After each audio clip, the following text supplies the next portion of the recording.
ആലുവ ദേശീയപാതയിൽ കെ.എസ്.ആർ.ടി.സി ബസിന് തീപിടിച്ചത് ആളുകളിൽ പരിഭ്രാന്തി പരത്തി. അങ്കമാലിയിൽ നിന്നും തിരുവനന്തപുരത്തേക്ക് പോകുകയായിരുന്ന കെ.എസ്.ആർ.ടി.സി സ്വിഫ്റ്റ് ബസിലാണ് അഗ്നിബാധ ഉണ്ടായത്.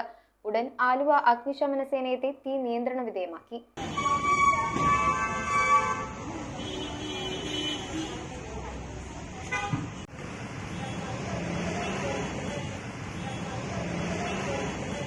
ആലുവ ദേശീയപാതയിൽ വെച്ചാണ് കെ.എസ്.ആർ.ടി.സി സ്വിഫ്റ്റ് ബസിന് ഓട്ടത്തിനിടെ തീപിടിച്ചത്. രാവിലെ 8:10 സംഭവം. അങ്കമാലിയിൽ നിന്നും തിരുവനന്തപുരത്തേക്ക് പോകുകയായിരുന്ന സ്വിഫ്റ്റ് ബസിനാണ് തീപിടിച്ചത്. എഞ്ചിൻ ഭാഗത്തുനിന്ന് പുകയും തീയും ഉയർന്നതോടെ ഡ്രൈവർ ഉടൻ ബസ് ഒതുക്കി നിർത്തി യാത്രക്കാരോട് ബസിൽ നിന്നും ഇറങ്ങാൻ നിർദ്ദേശിച്ചു. തുടർന്ന് ആലുവയിൽ നിന്ന് അഗ്നിശമന സേനയെത്തി തീ നിയന്ത്രണ വിധേയമാക്കി. ബസിൽ 38ഓളം യാത്രക്കാരുണ്ടായിരുന്നെങ്കിലും ആർക്കും പരിക്കുകളില്ല. News bureau, Aluva.